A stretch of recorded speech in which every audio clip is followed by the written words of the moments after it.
Is everybody excited? Hey, listen, you don't like to brag on your sons, but did my son do good? Did he do?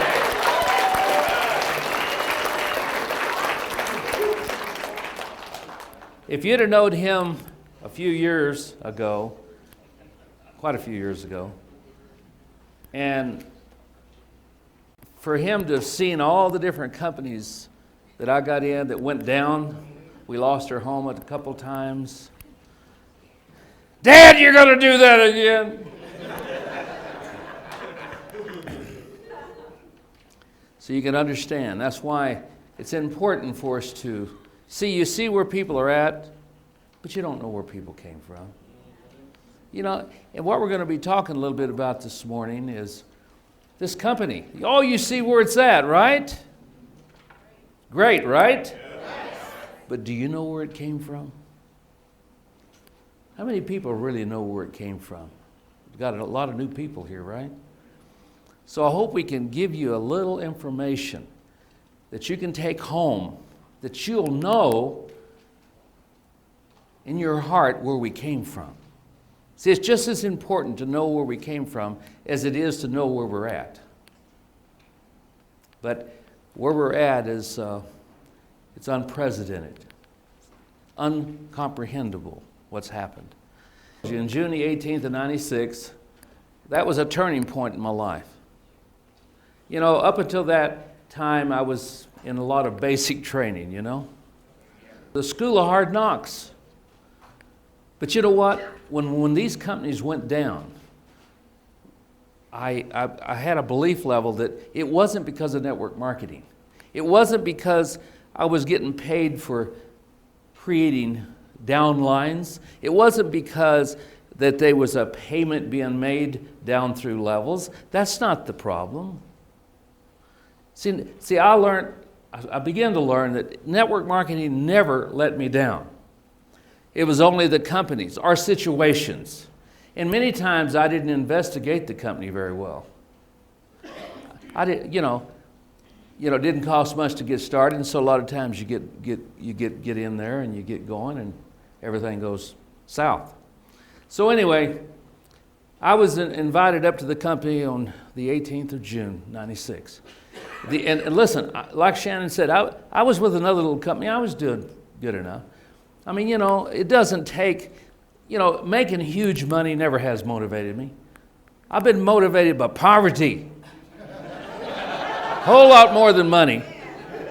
Anybody realize, been there, Now, when I say poverty, I say that respectively. We always had maybe food, but I tell you what, it was skimpy sometimes. And because I developed this health challenge, this spinal condition that the doctor kept saying, hey, you can't lift that stuff, you got to quit traveling, you got to do this. So, but the perception of getting into network marketing, man, the network marketing never even crossed my mind. Because, the perception I had, anybody ever been tricked to a meeting? That'll give you a perception. Anyway, so I wasn't looking for network marketing, okay? And I won't go into details of that, but I had to find something. But anyway, over the years, I got into network marketing, and I had, I met a lot of good people, but there was some people that I learned about. I was already in another little company doing pretty good, but then I got a call from Kelly Olson. And because of who he was, and who he is, and who I realized, he invited me to come up and take a look at this company here, called Morinda at that time, and now it's Tahitian Noni. Now this was before they had a marketing plan all put together. That was before they had phone lines and everything and so forth. So, and I had a problem, like Shannon said, with some of the substances I was taking was harmful to me. But anyway, so because of Kelly and because of John Wadsworth, Stephen's story, those people I knew to a degree, not real well, but to a degree, is the reason I came up to look at that. But was it because of a startup company? Oh, listen, I was not excited about a startup company. I mean, if you knew that 90% of airplanes would crash, would you buy a ticket? Huh? I mean, I wasn't excited. I've been there and done that. But it was because of this management team. I have always looked for the right management team that can hold something together, yes, with a great product. But I had no idea how powerful this juice was when they invited me up. But I will just tell you this. Shannon's already told most of this story here, but they invited me up and they took me to this warehouse. Before we had anything, the first thing they wanted to do is say, Kim, we want to show you our product. And we walked, it was out here at Linden, we walked in the back, and it was stacked to the ceiling with the juice that nobody knew anything about all over the world. Nobody knew. And I was impressed. And it took them 2.5 years to get to this point. Now, I've been flown in with companies, and the first thing they want to show me is their little marketing plan or something, But here they was excited about this juice. So we walked back there, and Steve says, Ken, you want to taste the juice? Yeah, why not? So Steve opened this box, and handed me a bottle of the juice, and I sipped on it, and I like it. Steve hugged me, And I didn't realize why he was so excited about me being positive about it until I went to French Polynesia and I tasted the real fruit. Then I knew what, and I also knew that, man, now I know he is the best food scientist in the world. So down the road, you'll get a chance to taste the real fruit, and you'll know. You'll know just how powerful our food scientists are to make this fruit palatable. So anyway, to make a long story short, we walked back into the office there. We had little folding chairs. And they wanted to know about me because at that time they were selecting their frontline distributors. And they started telling about themselves. And so Steve, I had this bottle of juice sitting on my left side. And Steve and John started on the right. And all 5 of them were in a circle. And I started hearing this story of how this came about over the last, 2.5 years. And every once in a while, Steve and John, I noticed when they would talk and telling the story, they'd say, they'd start crying a little bit. Because it was really emotional what they went through. I mean, a lot of people don't know it. They had to remortgage their homes to continue this project. See, they had developed thousands of products for the health industry. I mean, anybody out there in the health industry, they know Steve and John. They were that good. But when they found this fruit and started doing research, that was it. They didn't want to stop that research, so they continued this project. So they told me about this. And then, I'd get excited, I'd reach over and get that juice just because I was excited about the story. No, I wasn't thinking, I went up there, as a marketer. Yeah, I want a good product, but I went up there as a marketer. But as I'd hear this story, I'd drink that juice. Then they would laugh. They would tell me about the no-no bug. How many people know about the no-no bug? Not too many. Well, I'll make it short, but they spent all their money to fly all the way to the Marquesas Islands because they said there was a lot of no-no over there. Well, in the translating of the French or the Marquesas language and everything, it got it all mixed up. But anyway, to make a long story short, it meant a mosquito. And they was all excited about them coming over and getting those mosquitoes, And so they told us this story and they'd laugh, Man, I never heard such a story. Well, by the way, they finally, he bought a ticket and he couldn't leave there. This little island is an old airplane, so he couldn't leave. He was there for 3 days. And when he found that out, he was just exhausted. I mean, here he was ready to give up. But anyway, they started touring him around on that island. He didn't have anything else to do. They said, there is Noni here, though. But anyway, to make a long story short, that's where he found Noni Valley.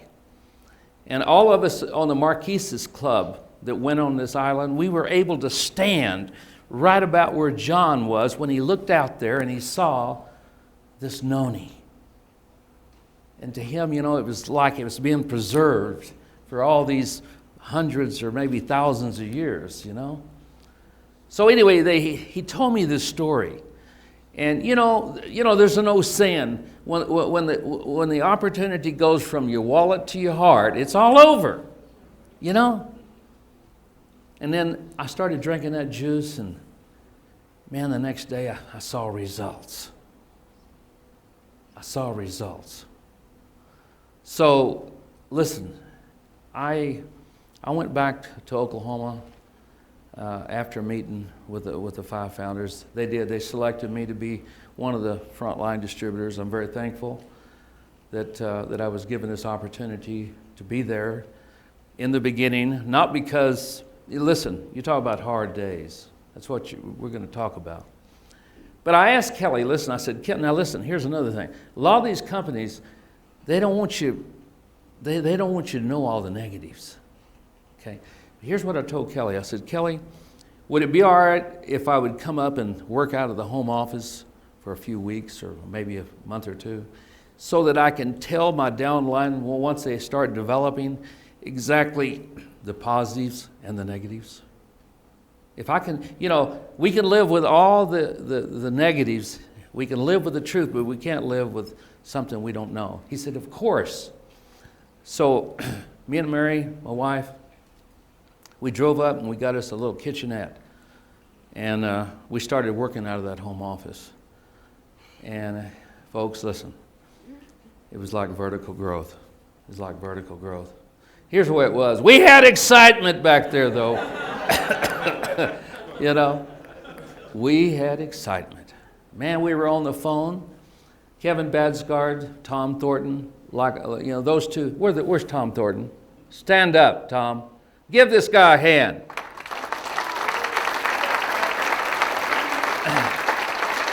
Where's Kevin Badsgard? Give him a hand. These two people are why I look good.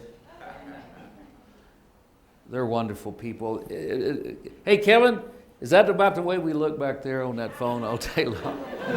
Me and him was working on the phone night and day. We'd work from like 8:30 or 8. We'd go down to the home office. They give me a little bitty cubicle, and they had 2 people on the phones at that time, and they didn't know how to answer any questions. And I'm thinking, man, if we grow, we're in trouble,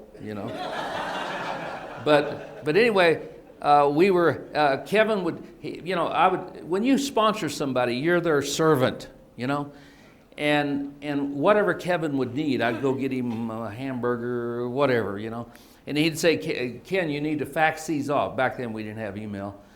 We got 10 more people they need to get this information. We only had a 4-page letter. I'll show you in a minute. But anyway, we wore out the company fax machines back there. Then Tom would call and say, Ken, I got some 10 more. You got to get these out. They got to know about it. And so it was that way all day long. We'd work till it closed, like 5:30 in the evening. And I bought one of these little cards at Sam's where you could work out of a hotel, a little calling card. And I'd work till 12 o'clock at night because we had this momentum, But listen, it was tough. It was tough. And we didn't realize just how much growth was ahead of us. I think we'd have been scared to death. But we were getting positive results with the juice in the beginning. But let me tell you something. We had excitement. We didn't know what we were doing. And we didn't understand a whole lot what we were talking about. But let me tell you a little story. This company wanted to open up this territory in Africa to sell shoes.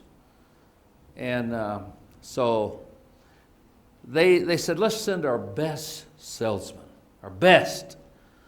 Okay, so they sent, this guy was the greatest salesman. And so they sent him over there, and he got off the airplane, and He walked around, he talked to people, you know. It didn't take him very long. And he called the company back. He says, hey, send me a ticket back home, you guys. You don't understand. People don't even wear shoes over here. Get me back home, okay? This company, they still wanted to open this market. They were excited about it. They wanted to open this market somehow. So they said, who are we going to send? They said, well, let's just send somebody that's positive and exciting. He don't have to know anything about selling. Let's interview somebody. So they interviewed this guy, and man, he was just so excited about going. Here's what happened. They flew him over there,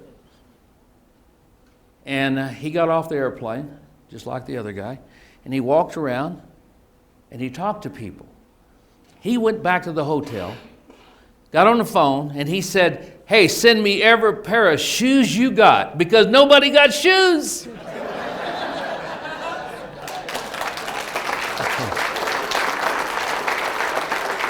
Hey, Kevin, Tom, that's the way it was. Nobody's got Noni. What's Noni? Here's what they said. Some people said, Noni, what's Noni? Over and over and over. Noni, baloney? I mean, you know. But after a little bit, after drinking Tahitian Noni, they said, wow, I'm excited. And it went over and over and over. People, when they got on the juice. See, we just say follow the juice. That's all you have to do. Follow the juice.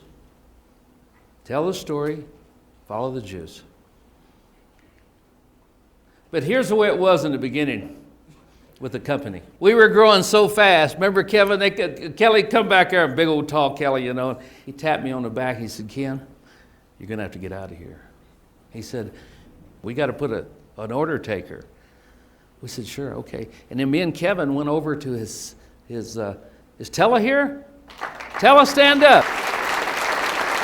Tella, this is Kevin's sister-in-law, Jenny's sister. She was kind enough to let us work out of her garage that was converted into an office. And man, that's where we were. I mean, if she had a peach tree back in the back and she kept us fed with peaches, and man, we were just on the phone, you know. But that's what was happening down at the company.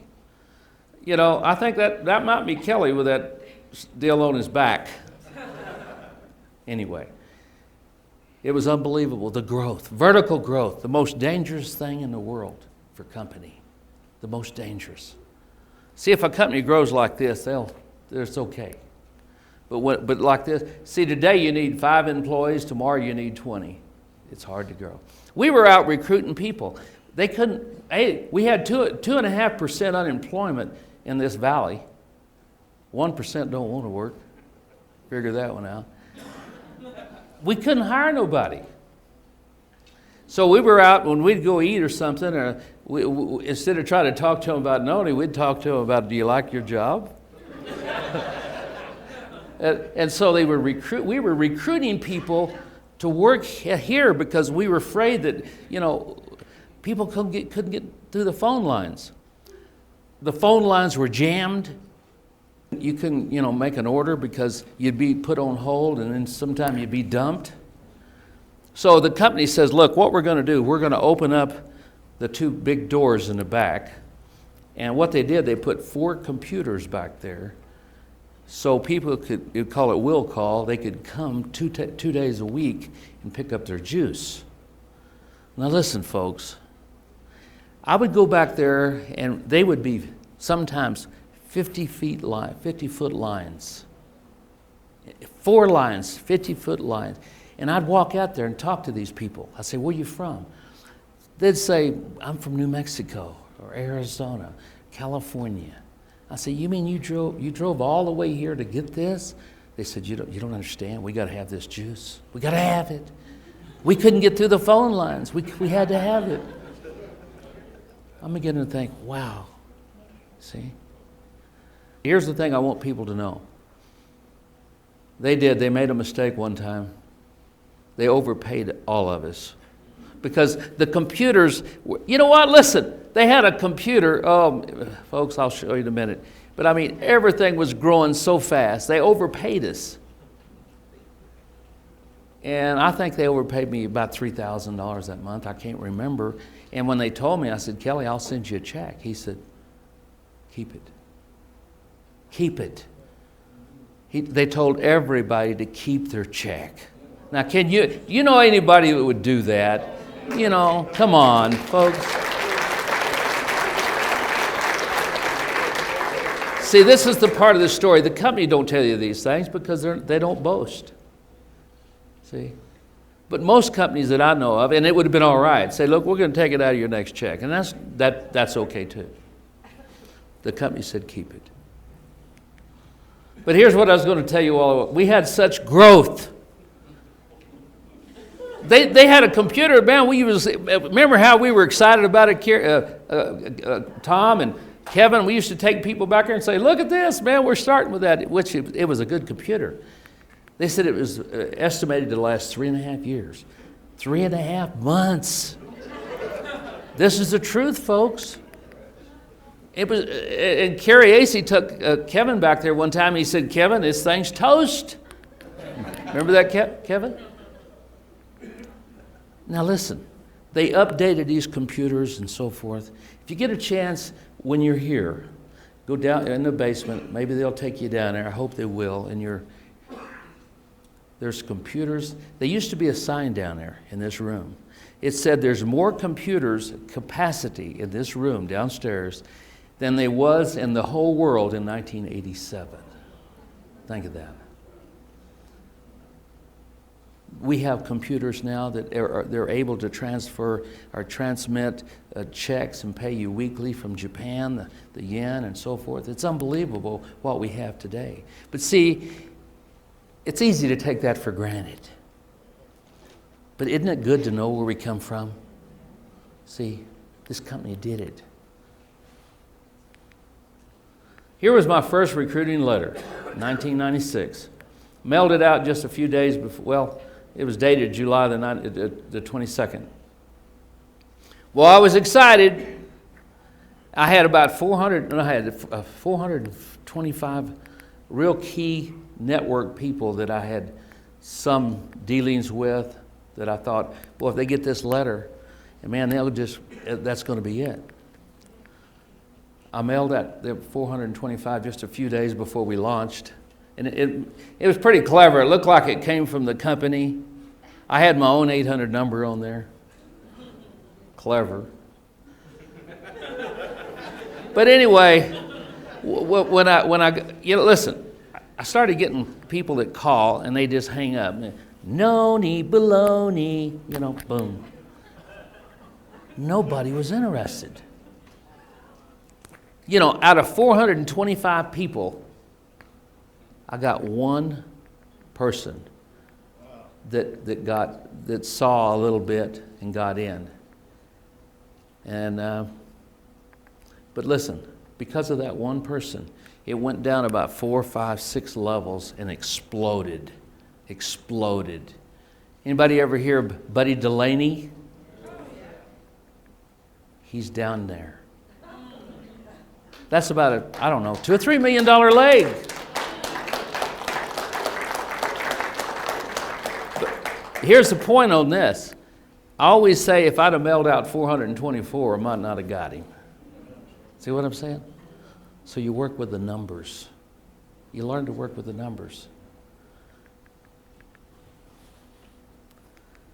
This was part of the letter. It's a prospecting letter.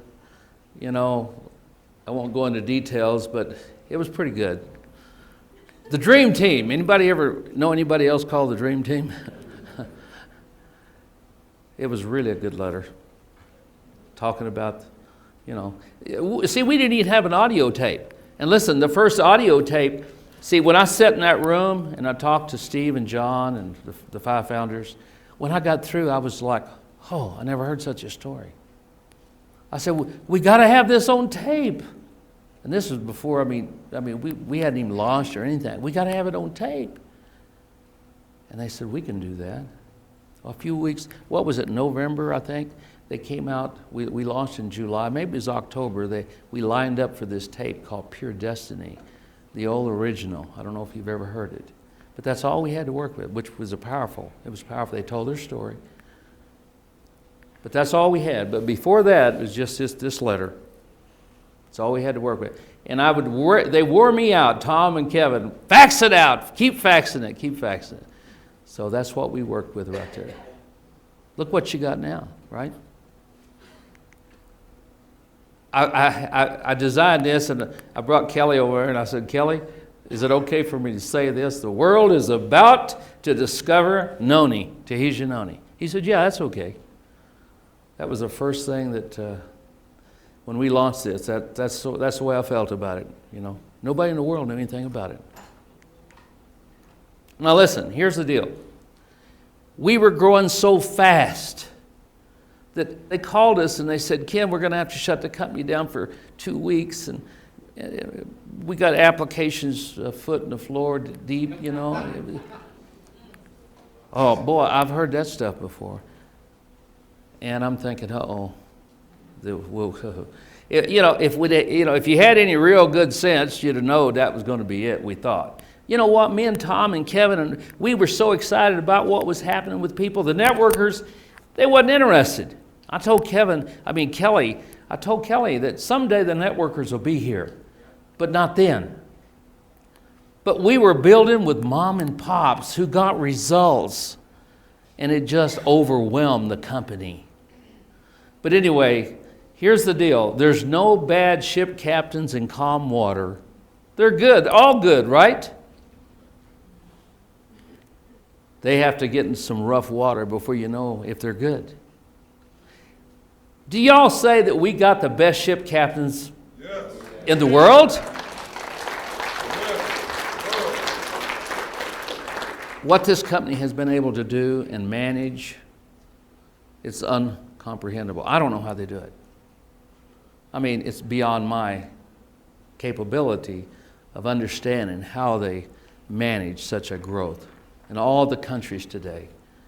And such people like Brett Barrett and all of the teams that we have up here are the people that help us, Khmer leaders and so forth.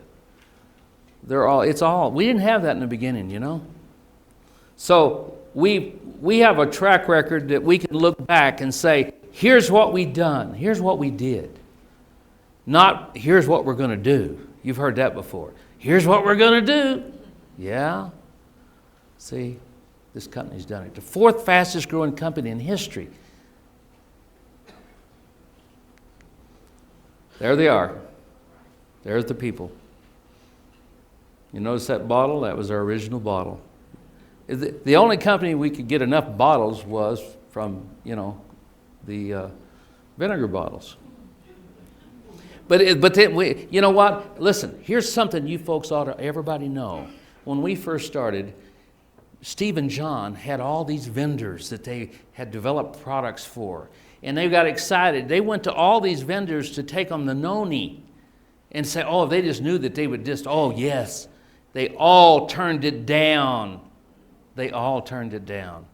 The big companies, all of them, they could see, man, there's too much work going over there and hiring pickers and how do you process it? And, they turned it down.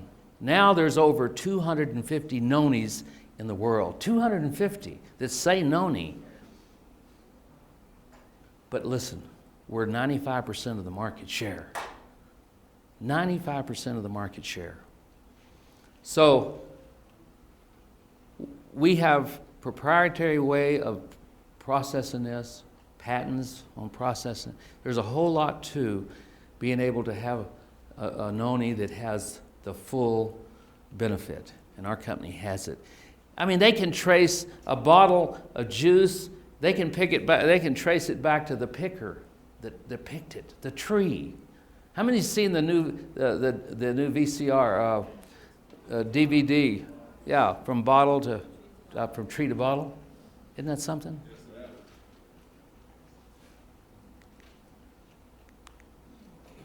There's where we started in 1996, that little warehouse. And as Brett Barrett was saying, his little company was right next to it. But that's where we started, Kevin, right there, in that little building. That was the warehouse. That was after we started because it was full when we started. I remember Kevin said when he first tasted, he said, "Man, they don't have to worry about running out." Hey, you're going to hear his story later, so I won't get into that. That's the way we felt. My son picked out this. That's about what we felt. That cat's worried, isn't he? There's where we are today. You're right here. Unbelievable. But even before we got here, we grew. These beautiful buildings down here off the road, the pink buildings, we maxed those two out before we got here. That's the back of the building. If the weather's right, you'll be able to see most beautiful flowers. The company does all this for us. It's not for them. They plant thousands, tens of thousands of flowers, different kind of flowers in the summer, different kind of flowers in the winter, all so that you can bring your people and have a good time, have a barbecue back there, whatever. You can come and use these offices free of charge. Isn't that something to have a company that cares for us? Now, after a while, we're going to try to figure out how to get you to the ball-in plant. This here is a state-of-the-art. See, when we first started, we used a vinegar bottle. We had it processed, but by having our own, we have 100%. We can control it 100% better. Really, we have complete control. 11,000 square foot R&D in there. Donated. It's contributed nothing but to studying the noni plant, the tree, the fruit, the oil, so forth. 11,000 square foot with lots of PhDs there. This is a aerial view of that huge complex. I understand they'll be building some more. Now this is a new processing plant in Tahiti. And we were all there at the Marquises. What a beautiful building. They fed us lunch there. Beautiful. It's state of the art over there. Wonderful. We started off with just a little ripple. And that's the way your business will start out. Just a little ripple. See, just a little. And don't think, we had no even, they say, "Ken, did you ever dream this much?" No. Come on, who could? This is the greatest product in history, the greatest nutritional discovery of the 21st century, the greatest company. And it's put in the hands of us to be compensated. It's not sold in stores. You buy stuff at the store, they never send you a check. See? So here we are. It all started right here at this little small place. Now, maybe a year, 2 years down the road, you'll be bringing your people here. You'll be telling the story that you're seeing now. Isn't that exciting? My son touched on it, but this business, what's exciting, it's not the fact that you can make more money. That's okay. Money's great. But you impact lives. See? You can impact lives with the product, yes, absolutely. But you can impact lives because, listen, people are working sometimes 3 and 4 jobs, driving freeways, leaving their kids at daycare centers.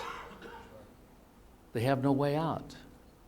We have something. We have something that we can teach people that will help them in a tremendous way. So this business is a lot more than impacting their health, which is fantastic. And if that's all it was, that'd be great. But we could impact people's lives for them and their children and their grandchildren. And you know what? It doesn't matter who they are. You can't judge people. And I'll go in that later. You can't judge people. Anyway, this is a little bit about our growth here. 40,000 the first month. We thought that was pretty good. What was that? $1 million. What is that? What month is that? Fourth month. Do you know how many companies there are that have been in business maybe a long, long time that's never even hit $1 million? So we hit it. I mean, it's just explosive growth. So all of you know about this. And this here on the right side, 20th of the fastest growing companies in history. Now listen, what's important? Now, if we'd have done that research, well, okay. We didn't do that research. That was done by an outside firm. And he says there probably will never be another company that reaches this kind of growth again. It's unbelievable. Griffin Hill. Building a brand. I mean, do you know of any network marketing company ever that built a brand? I mean, I know companies, and they're good companies. There's one right here in town, a good company. But most people don't know when it first started what product they used. I remember they had a product called Nutriol. It's supposed to grow hair. Didn't work. But most people don't know it today. It's a great company, well-managed company, and it does a lot of volume. But they don't know what product even got them into that growth. See, they had no need to even brand it because they're into something else. So that's the thing. We're the first company in history, network marketing company, to use branding, to brand. And listen, the cafes, can you imagine? I live 15 minutes from where they're going to build the biggest one in the world. Am I excited? Yeah. So folks, 10 years, we're just beginning. You're here at the beginning. You're here at the beginning. The best of this company is way in the future. Back in the beginning, we were in a critical mess. Critical mess. We really were. Because of growth, we couldn't hire nobody. Now we're going into critical mass. Think of that. From critical mass to critical mass. Where you want to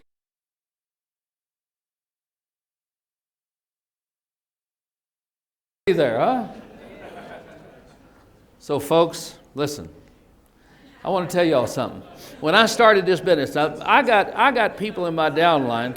They're pretty good drawers. I don't think they did a very good job. But they tried. And Tom Thornton will tell you, I'm not the best speller in the world. I smell pretty good, but I don't spell very good. But anyway, you can read what it says there. But when I made diamond, I didn't even know. Tom calls me and says, "Ken, you made diamond." I say, "What's that?"